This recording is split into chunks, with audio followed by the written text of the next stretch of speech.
Welcome to the 2020 Awards podcast. Today we'll be looking back at the crime dramedy True Romance. I'm not eating because I'm not hungry. I'm not sitting because I'm not saying I ain't looking at the movie because I already seen it 7 years ago. It's the Mac. Max Julian, Carol Speed, and Richard Pryor. I ain't scared of you, I just don't like you. And that envelope right there, that's some payoff money. Alabama's moving on to some greener pastures. We're not negotiating. I don't like to barter. What's in that envelope right there is for my peace of mind. My peace of mind is worth that much, not 1 penny more. Our guest today is screenwriter Brad Wilke. Brad is the feature film programmer for the Seattle International Film Festival's New American Cinema program, as well as SIF's Catalyst program. Welcome to the show, Brad. Thanks. Great to be here, Kris. So we'll just summarize the movie. True Romance was directed by Tony Scott and written by Quentin Tarantino. It's a romantic crime thriller comedy about a guy who works at a comic book shop played by Christian Slater.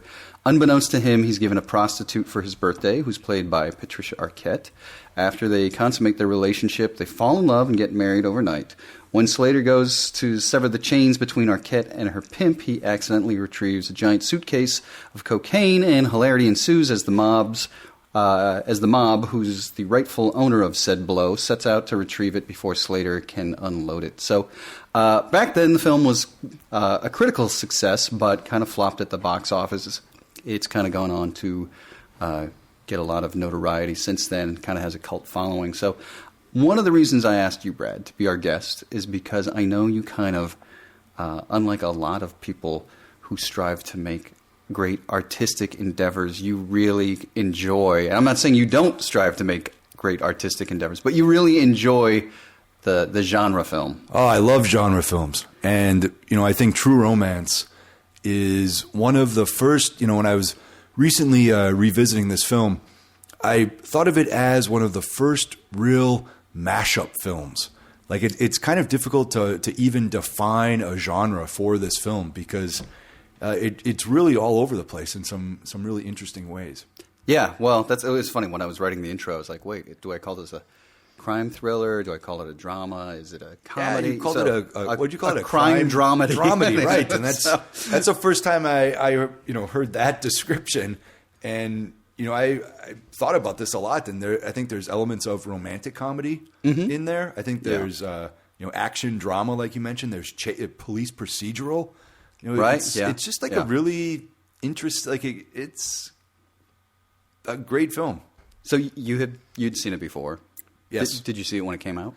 I did not see it when it came out. I was still, I think, in the nascent stages of becoming a film geek. Right. And, so was super into genre film at the time, but really wasn't tracking like the newest stuff. Like it took me a while to get to Reservoir Dogs. Like I wasn't familiar with Quentin Tarantino's work until I came home on summer leave from West Point the first year. So I'd sort of been on like a 9-month media starvation diet. Didn't know what was going on, but I knew the first movie that I wanted to see when I got home on leave was Pulp Fiction. Okay. And when I saw that, in the movie, it just blew my mind so much about it, but especially the script and the nonlinear style and the dialogue. Pulp Fiction is a separate episode, of course, but that really sort of set me on the path to finding out what else was made or, sort of sourced from Quentin Tarantino's mind. Right. And your reaction to it when you did see True Romance, what was? It didn't have that. Like, I think I was sort of turned off by a lot of what I consider to be gratuitous violence at the time, and I feel like now we as a culture and also myself has become much more desensitized to a lot of that. And I think the first time I saw it, it was kind of shocking, for the time. And even watching it again, a few days ago, there were still moments of shocking violence that, I wondered. I can't remember if I saw what was an unrated version, which, so I don't know if, you screened the theatrical version. No, it was, I think that's kind of the only one you can find now is okay. That's the one I watched. Yeah. Yeah. And I remember, so I watched it with my wife, who's pregnant, and we were trying to induce labor nice actually by movie. watching this film. Yeah. Did it work? No, it didn't work. It didn't work. And more violent movies. But because she had remembered seeing it in the movie theater. You might want to check out Natural Born Killers now. Now that one I love. I'm not even pregnant, and I gave birth during that movie. Yeah. Now that's, because that's, I mean, it kind of goes into the whole, like director's cut. That's, back, Natural Born Killers, True Romance, a lot of those films that really did sort of get cut down by a studio or a producer that was, they weren't truly the director's vision. I think now, director's cut or unrated is sort of thrown around, with, sort of impunity, like, just like it's just a marketing technique. Yeah. Whereas I think a lot of times with these older films, there actually is something new to see. And, anyway, there were a couple scenes where I turned to my wife and I said, was that in the, when you saw that in the movie theater? Because, it seemed like I could just feel that there were cuts that could have been made. So I think I was turned off when I first saw it. And now I think I was able to, sort of go deeper into, I really focused on the screenplay and thought a lot about, not only how Tarantino was telling parts of the story through the dialogue in interesting ways, but also where he chose to set. And I know he didn't direct it, but I'm sure it was in the script, I would imagine, that, certain scenes that had a lot of exposition took place in really crazy locations. Like when they were negotiating the drug deal with Bronson Pinchot, they were on a roller coaster. Well, it's funny. There was actually, I was just reading on that, and it apparently originally was supposed to take place in a zoo. Yeah, great.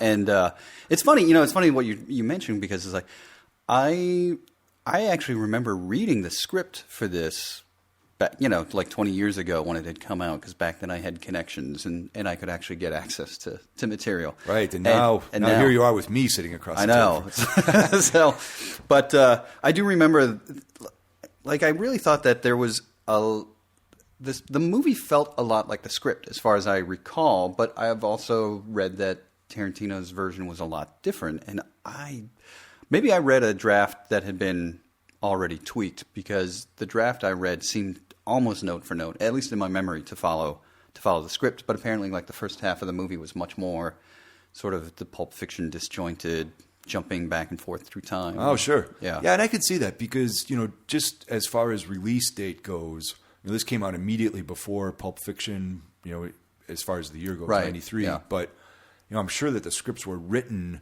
in and around the same period. And if you look on IMDb, you see that Roger Avary is an uncredited writer. Well, apparently he's the one who actually did the rewrite that made it more of a straightforward narrative. Tarantino and Avary wrote it together, but it was a longer screenplay, and half of it was Natural Born Killers. Right. So they broke it up. It was originally called The Open Road.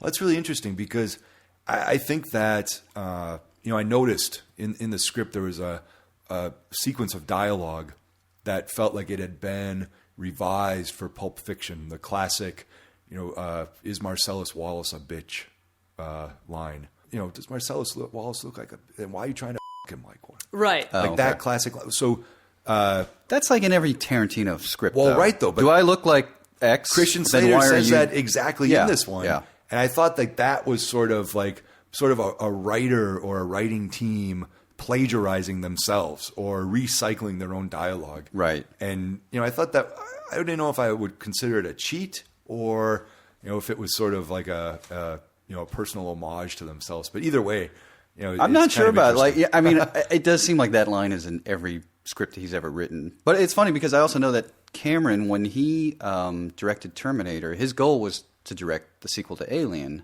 And so he kind of used Terminator as a way to kind of test out his visual gags and stunts and tricks, and thinking nobody was going to see Terminator. But if you look at both of the films, like, a lot of the hardware looks very similar. It just feels like, oh, he kind of ripped himself off or was setting himself. So I don't know, maybe that's what it is. It's just them kind of like paying homage. We'll go with that they're paying homage to themselves. Right.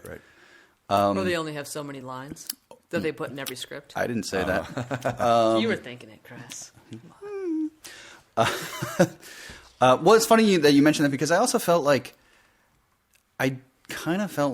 because this was in the hands of somebody else, including another editor, I did feel like, were there like much longer monologues of people telling you what they're going to do to you that just got cut out? And maybe the editor and Tony Scott were like, yeah, we don't need that. We've already established that. Let's get on with it. Get on to the next scene. Because that's one of the other beefs I have with Tarantino is that his stuff tends to like, let me tell you how you're going to die. It's like, just shoot him. Sure. It's like, you know. Yeah, I hear you. I think that's sort of one of his trademarks is the monologue, especially when it's delivered by, you know, like there's a great power differential and one person is, you know, about to kill somebody else, and that, you know, that's a classic moment to have a lengthy monologue. And you see that with, you know, the classic Dennis Hopper and Christopher Walken scene that takes place in the trailer, and the scene with Patricia Arquette and James Gandolfini right before the you know, the horrendous beating in the hotel room. There are 17 different things a guy can do when he lies to give himself away. Guy's got 17 pantomimes. Woman's got 20. Guy's got 17. But if you know them, like you know your own face, they'd be lie detectors all to hell. Now, what we got here is a little game of show and tell. You don't want to show me nothing, but you're telling me everything. The two scenes that you mentioned with Gandolfini and with Walken, there's a big difference between the two in that the scene with Gandolfini, he's just spouting at the mouth. Mm-hmm. Whereas the scene with Dennis Hopper, there's actually a point to that story he tells about Sicilians, which is that because Walken starts by saying like, there's 19 ways I can see if you're gonna lie or whatever he says. And so then he goes, and so then Hopper tells him this story, and then at the end of it, he goes, so, was I lying or was I not? So there was actually a point to it. It wasn't just like, you know, an That was endless... great. It was a great exchange. Yeah. I think this, you know what I liked about this movie is I think this is the most heart, I think, in any Tarantino script. And he says it's the most autobiographical, at least up until that point. And so I wish his other work had more of this sort of, like, there were sympathetic characters in there, you know, amongst all the badasses, where it's usually just like, you know, Marvel Comics badasses get together and shoot it out. Whereas at least this one I felt like, no, there's people I actually kind of like, I kind of root for. And you're happy with them when they get away. Like when Dickie gets away, you're happy. Right. You know, I don't know exactly when Tarantino would have written this script in relation to the other films, but it felt to me that it was sort of him throwing everything that he ever wanted to say and all the little tricks that he wanted to try into one screenplay in case he never had the chance. That's exactly what it feels like. You know, that kind of goes back to what I said in the beginning here, that it's this mashup film. And I remember thinking in the beginning, like, you know, so he goes into the movie theater to watch the Sonny Chiba films. Right. And Patricia Arquette wanders in and spills popcorn all over him.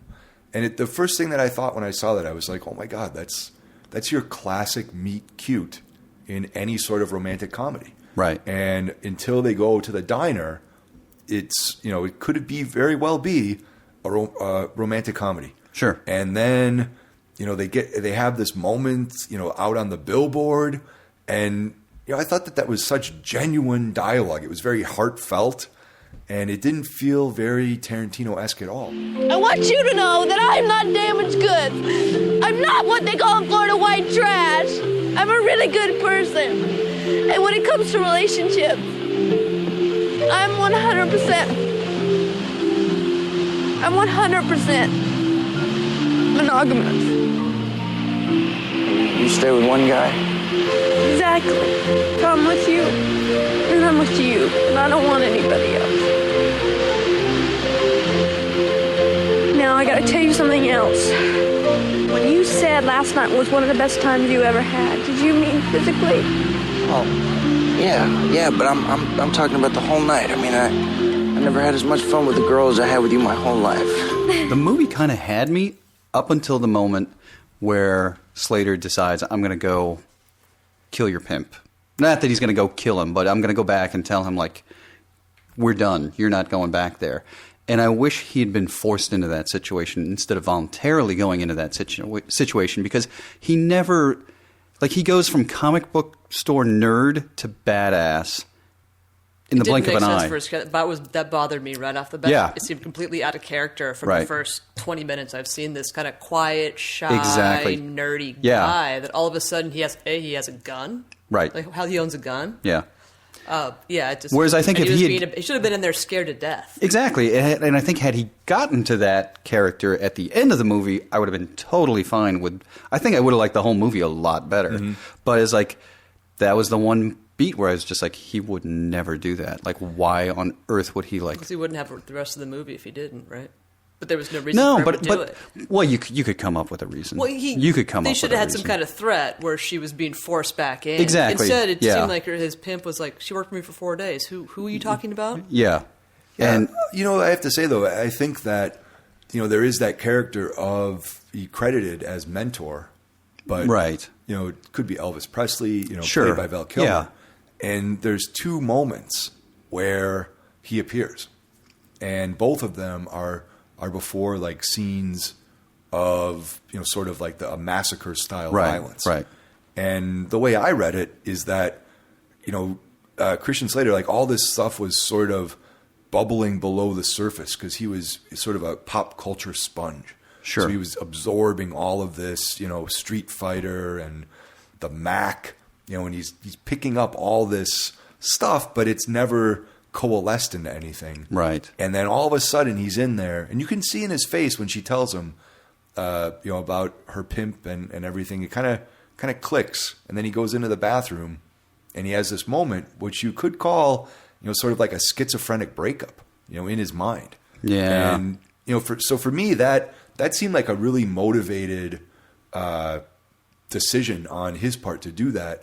Because it wasn't necessarily him. Look at a movie like Fight Club or, something where they have a physical manifestation of, somebody's thought process or a voice in their head. Sure. But I get that, but I think you're justifying it.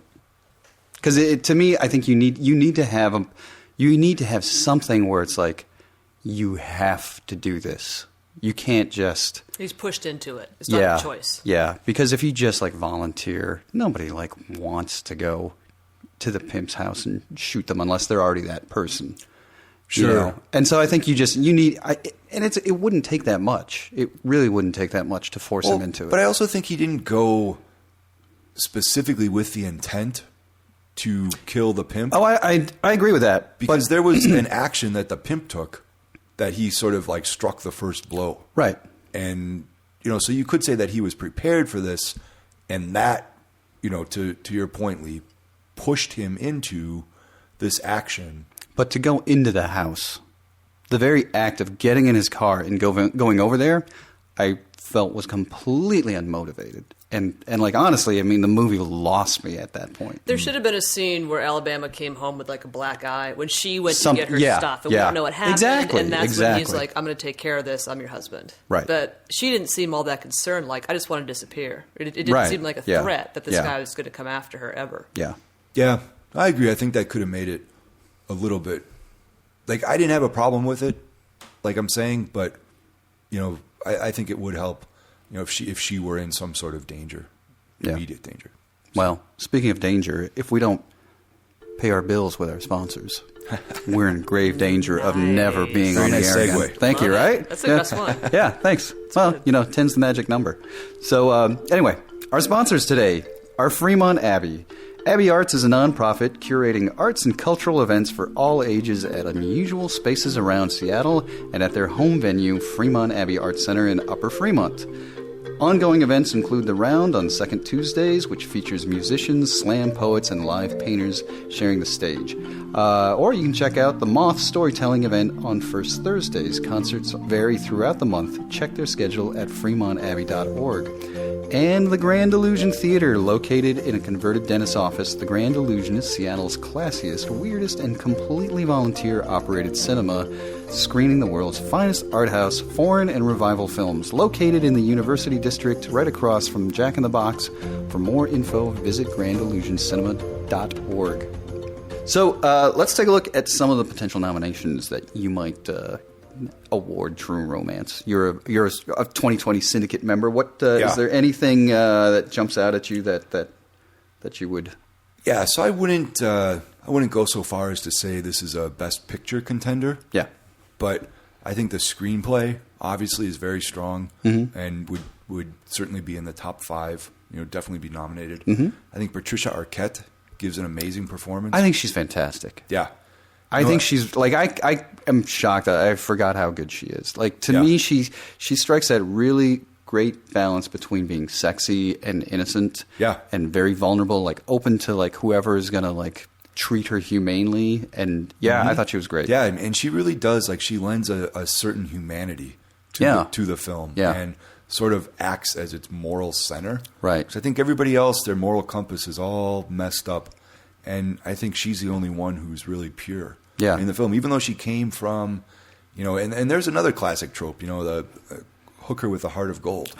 Right, exactly. That's her character. But of course, she's only had 4 days and 3 customers. Yeah, so right. She's just like Pretty Woman. Yeah. It was her first gig. Right.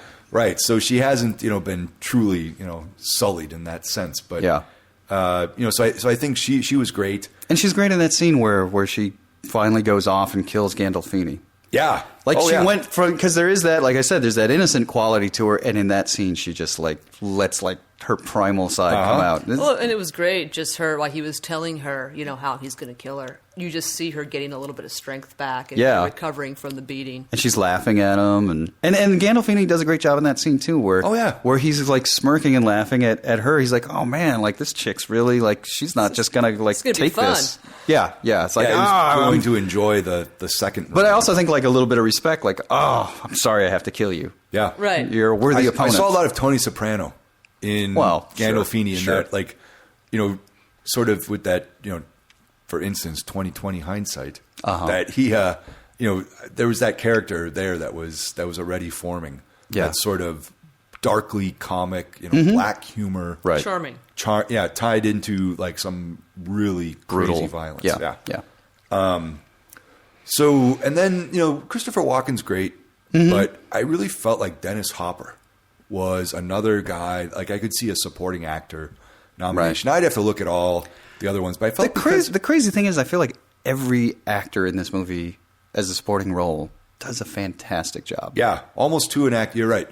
And what I really liked about Dennis Hopper's role, aside from, his scene with Walken, was just, again, like how, like, he was really cast against type. Like, Dennis Hopper is your classic crazy, bug-eyed freak, Apocalypse Now. Exactly, right? Yeah. I mean, like, and that's sort of like who he was, according to a lot of people. Like, there's a great short film, I don't know if you guys have seen this, where Dennis Hopper puts himself into a box with at a rodeo in Texas. Puts himself into a box and surrounds it by dynamite and then explodes it. What? And you got to find this. It was on one of those Wolfen DVDs that was put out by 826. Oh, funny. Anyway, it's just crazy. It's very gonzo. That's sort of who he is. Whereas in this, when he played the straight man, the father estranged from his son. Kind of a little frumpy. Yeah. Down on his luck. He was an authority figure to a certain degree. He was, a port authority or a cop or whatever. Yeah. And, he lived like very modest, and I just thought it was again, it sort of lent that bit of humanity that reminded you that this wasn't a live action comic book. Right. There's a lot of clues. He was like an alcoholic. He didn't have beer in the house. Right. Yeah. Right. So exactly. He's gone through some rough stuff. Yeah. So I thought that was all great. And I really enjoyed Hans Zimmer's score. I thought that was... It's beautiful, but it's ripped off. I know. I'm going to get to the whole Badlands connection, but I really thought that, like, I love that light. I don't know if it's a marimba or what exactly that is, but that to me, I thought, again, it's sort of, if this movie were made today, it would have like Skrillex. Like Spring Break, it would have like, like some crazy, like Rob Zombie, like death metal, like. Oh yeah, well, look at Natural Born Killers. Sure, yeah. And I feel like that, very on the nose. Whereas I felt like this again, like there were these undercurrents in this film, which is what I thought made it so. Yeah. To me, at least, I enjoyed it so much. Is because it was sort of tempered in the sense of you had this great violence and dialogue that was crazy and people doing these crazy things.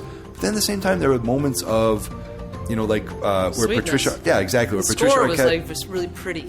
She says when he comes back after killing Drexel, the pimp, played by Gary Oldman. Yeah. Who, again, amazing. Gary Oldman. Fantastic. That guy right there could be another supporting actor. Yeah. But I just want to make a comment. Like, I feel like he looks like he's like 80 years old now. Oh, now? Gary Oldman does to me. And he was 35 when that movie came out. Yeah. That was like 15 years ago. So he's only 55. 20 years ago, so he's, 55. Does look old. Yeah, but he does. Like, if you see him in, like, The Dark Knight or something. He Hard looks living. Like, yeah, it must be. Yeah. And I also, another example of that is when they were sitting at the diner in the beginning talking about turn-ons, and Patricia Arquette said that Mickey Rourke was her turn-on. Yeah. And that was, the Mickey Rourke of 9.5 Weeks. And, Right. That wasn't the Mickey Rourke of The Wrestler. Right. Something happened there in those ensuing years. But what was I saying about the... Oh, the scene where he comes back. he comes back after killing Drexel, and it looks like she might not be, in approval of this act. And then all of a sudden she says, no, and the line was, I wrote it down, I think what you did was so romantic. Yeah. And like right there, it's like, it's this naivete that she has. And, it's just a really interesting thing. And she reprises not that same line, but something to that effect at the end when she writes on the napkin, "You're so cool." Right. As he's, doing this, sort of winging it. Right. Right before the final shootout. But, like I said, I could see, so Hans Zimmer's score. I didn't find anything else too remarkable about, cinematography. It was fine. What I was going to mention what you mentioned was Gary Oldman. Yeah. And the scene where Patricia Arquette gets beat up. Really small stuff, but makeup. Oh, yeah. The makeup on Oldman and the makeup on Patricia Arquette when she gets beat up. Again, this is not like space alien type of stuff that's going to get attention. It's realistic. But it's really gorgeous work. It's beautiful you're right. work. It's a good point. I remember actually when Patricia Arquette sort of rolled over on the motel room floor, and her face, it was a lot of blood. I remember thinking, And even the rest I really felt bad for like that. So, that and the rest of the movie too, where she's covered it up. She's hiding it, but you can still see the it's like swelling and yeah. Well, that's It's a good nice. point. I could see makeup too. Yeah. I also really like the costume design. Everybody in that movie was very distinct. Like you could look at them just like Slater with his army jacket, Patricia Arquette with kind of her classy, hoary clothes. Mm-hmm. Brad Pitt and Rappaport as like the stoner guys that just wear T-shirts and shorts. Yeah. Walken's beautiful, like silk tie that he's, or the scarf that he's got, and of course Oldman with his animal prints and dreadlocks and everything. Yeah. So all his jewelry. Yeah, and that's I'm glad you mentioned those two things because a lot of times when I'm watching a movie, like I don't like a lot of that stuff. If it's good, it blends into the story for me, and I don't really think about it so much. So, yeah, I mean I think that's a great point. Both the makeup and the costume design, very strong. I think one of the weaknesses, and I don't think he did a bad job. I just think maybe Slater was miscast. I think he was in a little over his head with everybody else around him.